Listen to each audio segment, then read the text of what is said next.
A man making 140,000 Rs a year lies awake some nights doing math in his head, not because he's broke, because he doesn't know where the money went. He's not behind on anything. His credit score is fine. His car is nice. His apartment has a view. And yet, somewhere around the 20th of every month, a quiet, specific anxiety shows up. The kind that doesn't announce itself. It just sits there while he checks his balance one more time. That's the part nobody talks about. We assume panic about money belongs to people who don't have enough of it. But a huge number of people who look financially fine, steady job, decent salary, doing better than most, carry the exact same low-grade dread as people earning half what they do. So the real question isn't, why are people broke? It's, why do people who are earning well still feel like they're one bad month away from collapse? Let's actually work through it. Take someone fairly typical. Let's call him Sam. Mid-30s, works in marketing, lives in a mid-sized US city. Nothing exotic about his situation.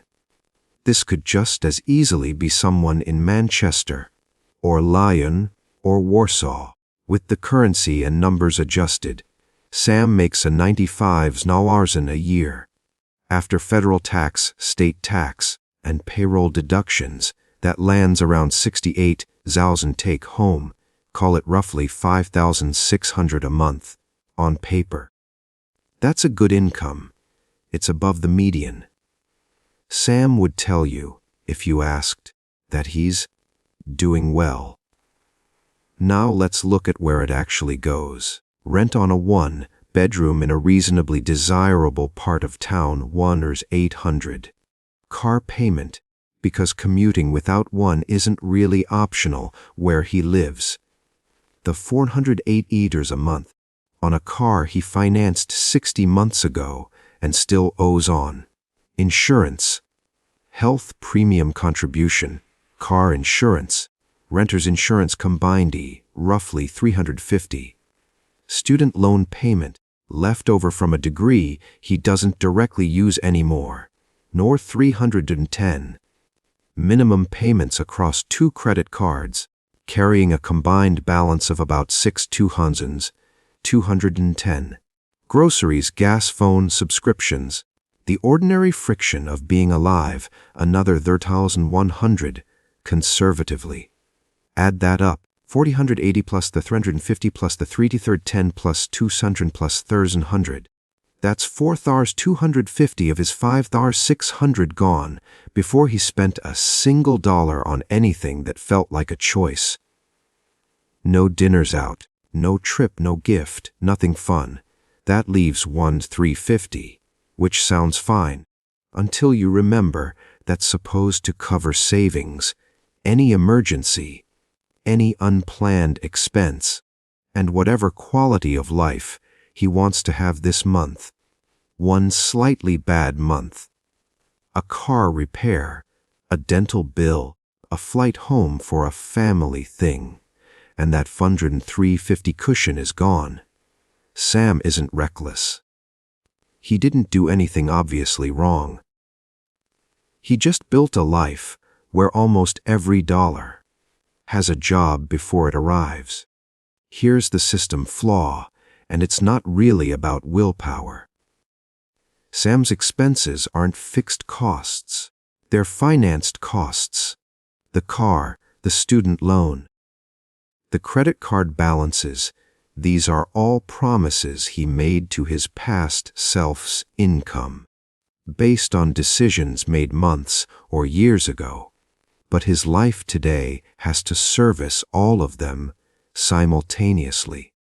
In the present, out of one paycheck. This is the part that's easy to miss. A high income doesn't buy safety.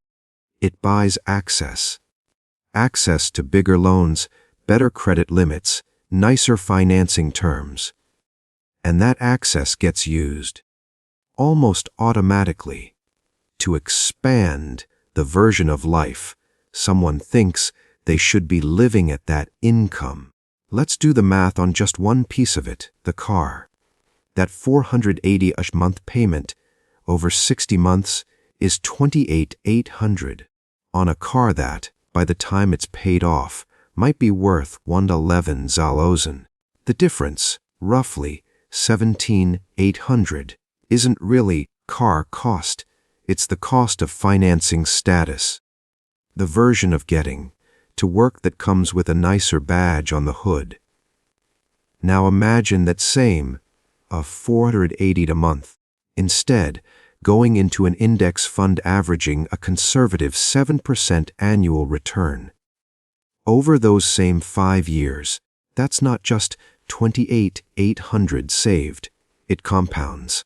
Run it forward 10 years instead of 5, and $480 a month becomes something closer to 83,000.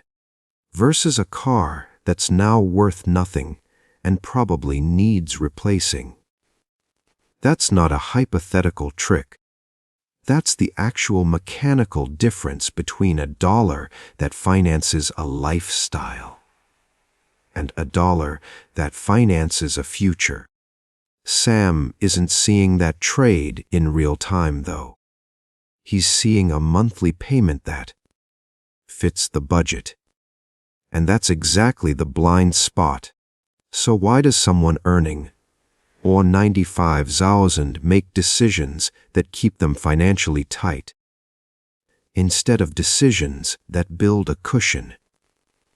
Because money decisions are rarely made with a calculator. They're made with a nervous system.